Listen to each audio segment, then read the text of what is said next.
दोस्तों, रिस्क लेने से डर लगता है, सभी को लगता है। इसलिए बहुत से लोग रिस्क लेने से घबराते हैं, कोई भी नया काम करने से घबराते हैं कि यार अगर मैंने ये काम किया, सफल नहीं हुआ तो मेरा पैसा भी जाएगा, मेरा टाइम भी जाएगा और जो मेरा पिछला काम है वो भी ख़राब हो जाएगा। परंतु दोस्तों, रिस्क नहीं लेंगे तो कामयाब कैसे होंगे? क्योंकि सफलता थाली में परोस कर तो नहीं मिलने वाली, उसके लिए काम तो करना पड़ेगा। तो दोस्तों, रिस्क लेना बहुत ज़रूरी है। हम बचपन से ही रिस्क लेते आ रहे हैं। मेरा मानना है कि जिसने रिस्क नहीं लिया ज़िंदगी में, उसने सबसे बड़ा रिस्क लिया है। दोस्तों, रिस्क हमारे कदम कदम पर है। हम कहीं पर भी जाते हैं, कहीं पर भी बैठते हैं, उठते हैं, हर जगह रिस्क है। शुरुआत करते हैं बचपन से। जब हम छोटे थे, 1 साल का होने वाले थे और चलने की कोशिश कर रहे थे और चलने की कोशिश में हम गिर जाते थे, हमारे घुटने में चोट लग जाती थी, तो क्या वो रिस्क नहीं था? हमें पता था कि हम चल पाएंगे कि नहीं चल पाएंगे। चोट लग गई है, छोड़ो, नहीं चलते।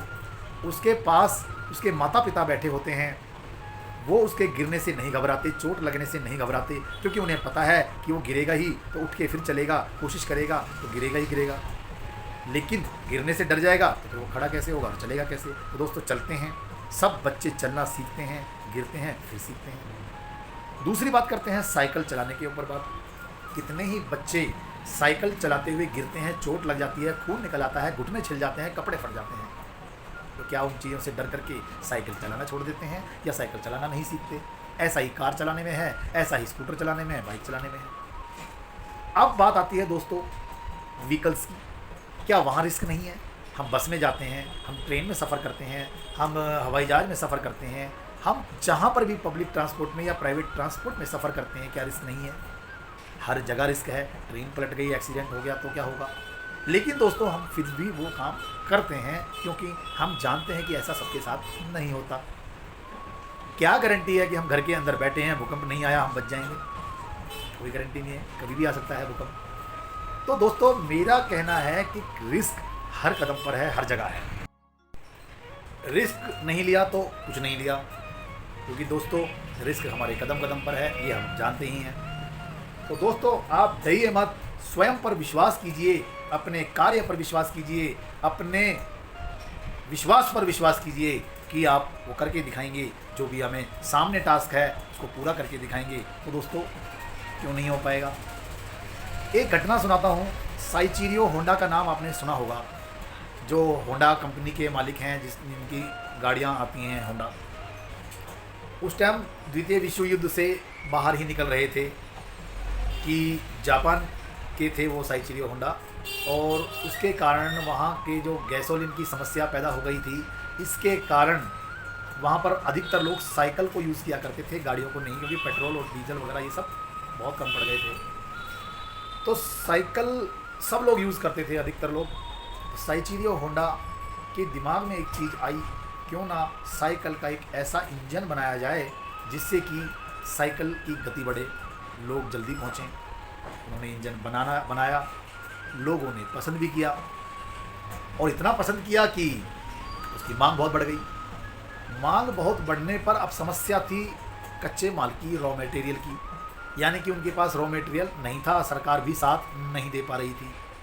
तो दोस्तों, सोचते ही अर्थव्यवस्था को ठीक करने में लगी हुई थी। तो दोस्तों, पैसे की कमी, साथ की कमी, उन्होंने एक आइडिया निकाला।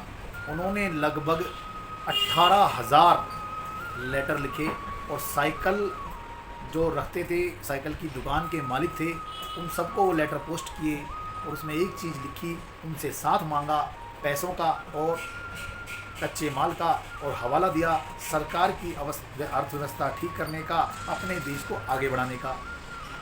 दोस्तों, 18,000 में से 5,000 लोगों ने उस लेटर का जवाब दिया, वो तैयार हो गए। वहाँ से सफ़र शुरू हुआ, और इतना फेमस हो गया वो इंजन साइकिल का कि जापान ने वो साइकिलें अमेरिका और यूरोप में भी निर्यात करी, एक्सपोर्ट करी। उसके बाद उन्होंने छोटी गाड़ियाँ बनाना शुरू किया, धीरे धीरे बढ़ते। आज देख लो, साइचीरियो होंडा सिटी गाड़ी, लग्जरी गाड़ी कितनी ज़्यादा बिक रही हैं। दोस्तों, हर कोशिश के पीछे ही सफलता होती है, लेकिन उन सबसे पहले होता है रिस्क लेना। अगर उन्होंने रिस्क ना लिया होता तो आगे कैसे बढ़ा जाता। मेरा मानना है दोस्तों अब कि आपको रिस्क लेना चाहिए। पहले छोटे छोटे रिस्क लो, कैलकुलेटेड रिस्क लो, अंदाज़ा हो थोड़ा नुकसान हो सकता है, फ़ायदा अगर ज़्यादा दिखता है तो आपको रिस्क लेने से नहीं घबराना चाहिए। क्या होगा अगर मैंने रिस्क लिया और फेल हो गया, क्या फ़र्क पड़ गया, दोबारा कोशिश करो। क्या हुआ दोबारा भी फेल हो गया, तीसरी बार कोशिश करो। दोस्तों ये जीवन हमें मिला है आनंद लेने के लिए नहीं मिला है, आनंददायक बनाने के लिए मिला है। अगर हमने आनंद नहीं लिया तो हम ऐसा बना के जाएं कि हमारे बाद आने वाले लोग आनंद में रहें। उसके लिए किसी ना किसी को तो पिसना पड़ेगा। हमसे पहले कितनी पीढ़ियां पिसी होंगी तब हम आज का ये युग देख पा रहे हैं, मोबाइल चला पा रहे हैं, टीवी देख पा रहे हैं, मोटरसाइकिल है, कार है, एरोप्लेन है। हमने तो नहीं बनाए, लेकिन हमारी पीढ़ियों के लोगों ने ही बनाए हैं। किसी ने तो मर करके देखा होगा, बिना मरे स्वर्ग नहीं मिलता दोस्तों। कोशिशें हमेशा जारी रखो, कोशिश करोगे तो कामयाबी मिलेगी। 10 कोशिश के बाद मिले, 5 के बाद मिले, 1 के बाद मिले, 50 के बाद, लेकिन कोशिश ही नहीं की तो क्या गारंटी है, फिर तो ना है ही। थैंक यू दोस्तों।